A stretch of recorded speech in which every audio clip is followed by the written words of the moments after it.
আমি বলছি আমার উত্তরটা তো দিতে একদম বাস্ত করে দেবো সব একদম আগেতে নির্বাচন এত কথা হবে।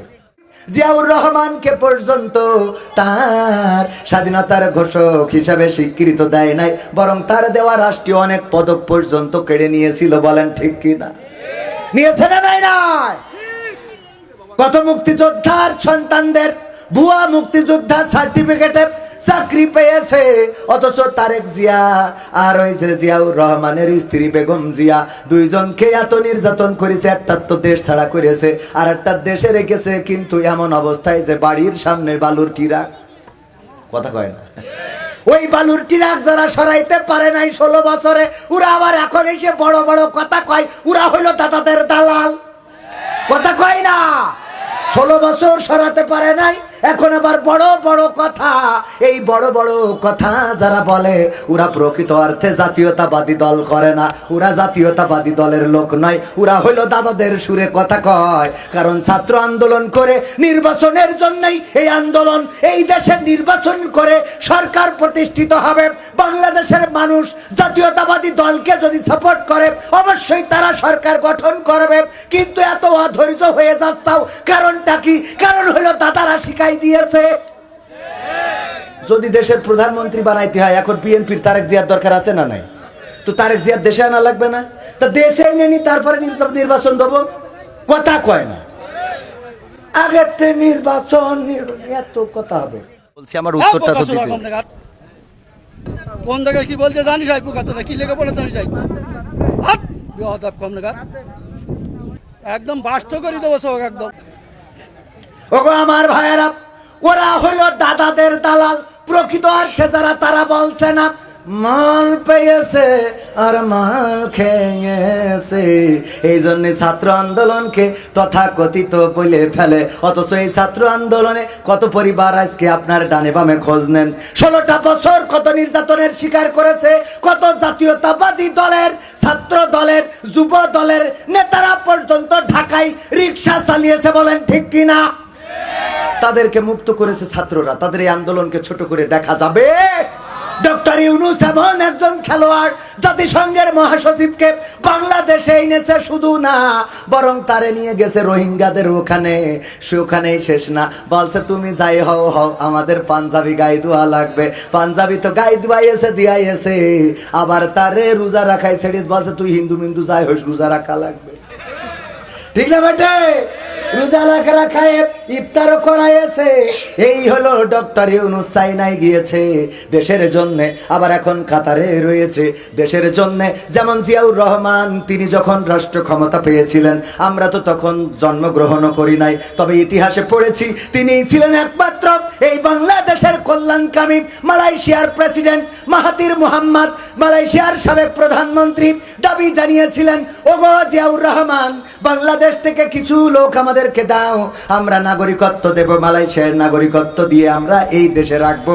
তারা আমাদের দেশে, আমাদের এখানে ভোটার হয়ে থাকবে, আমাদের দেশের রাজনীতি, আমাদের দেশের অর্থনীতিতে তারা অংশগ্রহণ করবে। জিয়াউর রহমান এমন একজন নেতা ছিল, তিনি বলেছিলেন আমি তো বাংলাদেশকে মালয়েশিয়া বানাবো, সুতরাং আমার দেশের মানুষদেরকে আমি মালয়েশিয়ায় পাঠাবো না। তোমাদের ওই পাম বাগানে সাপ থাকে, বিচ্ছু থাকে, ওইগুলো আমাদের জনগণের কামড় দেবে, মারা যাবে। আমি আমার জনগণকে এমন বানাবো যে আমাদের জনগণের মালয়েশিয়ায় যাওয়া লাগবে না। এই একজন ছিল জিয়াউর রহমান। আর বর্তমান তার উত্তরসূরি হিসাবে বলা যায় এসেছে ডক্টর ইউনূস, যিনি সবকিছুকে উপেক্ষা করে বাংলাদেশের স্বার্থ রক্ষার জন্য সব রকম কষ্ট করে যাচ্ছে। বলেন ঠিক কিনা?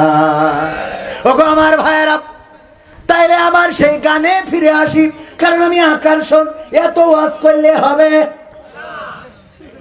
কই গেল সেই সংসদেতে মমতাজের, মনে আছে? হ্যাঁ, কই গেল সেই সংসদেতে মমতাজের গান, কোথায় গেল হযরত বলা শামীম ওসমান, ইনু মেনন্দি পুমনি আছে কারাগারে, বাপ করিলেও পাপ কখনো ছাড়ে কি আর তারে। কোথায় গেল স্পিকারের, কোথায় গেল স্পিকারের দৃষ্টি আঁকা বাঁকা, তাদের ছাড়া দেশটা এখন লাগে ফাঁকা। কই গেল সেই আরাফাত আর ব্যারিস্টার সুমন, কথা বলার সময় তারা করেনি ওজন। মুরগি কবির খাইছে ধরা, জাফর কোথায় আছে, গোপনে কি সেও গেল মোদি দাদুর কাছে। কোথায় গেল এ সালমের, কোথায় গেল এ সালমের কাড়ি কাড়ি টাকা, তাদের সারা দেশটা এখন লাগে ফাঁকা। লাগে না, লাগে না, কেন ফাঁকা ফাঁকা লাগে? কারণ হলো আমরা আগে রমজানের, এইবার রমজানের মাস গেল, কারেন্ট কি গিয়েছে? কথা কয় না, কারেন্ট গেছে। সাহরির সময়ও কারেন্ট আছে, ইফতারের সময়ও কারেন্ট আছে, তারাবির সময়ও কারেন্ট আছে। তারাবির সলাতে, সিয়ামে, কিয়ামে, ইফতারিতে সব সময় বিদ্যুৎ ছিল। যদি এখন ওবায়দুল কাদের কাকা থাকতো তাইলে বলতো এই সরকার ব্যর্থ সরকার। কারণ কি? কারণ কি? কারণ হলো এবার বিদ্যুৎ যায় নাই। মোমবাতি কি হবে? মোমবাতি ফ্যাক্টরি গুলো বন্ধ হয়ে যাবে। ঠিক না বেটে? আমার কাকা থাকলে আরো বলতো, অনেকেই ভাবে শেখ হাসিনা পালিয়ে গিয়েছে, শেখ হাসিনা পালাই না, শেখ হাসিনা হিজরত করেছে। কি রত করেছে?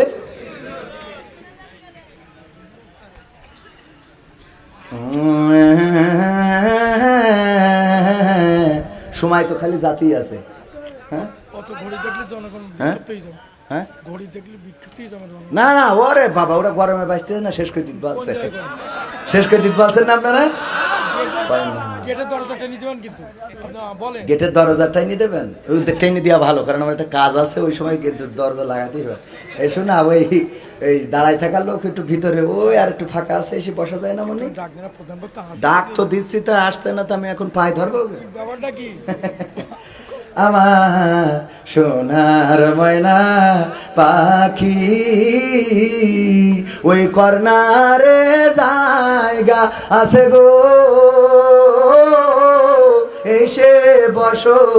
ওরে আমি গান গাছি, এর মধ্যে কাটি গাছি।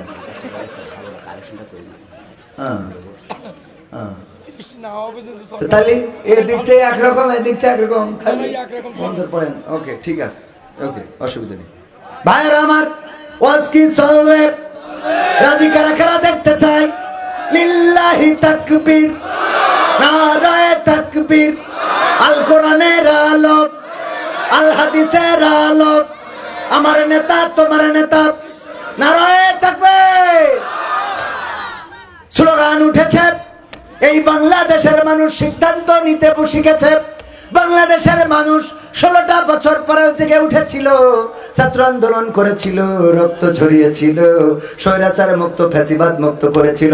এখন নতুন করে সিদ্ধান্ত হয়েছে, আমরা তো সব দল দেখা শেষ, আগামীর দিন হবে দাড়ি টুপির বাংলাদেশ।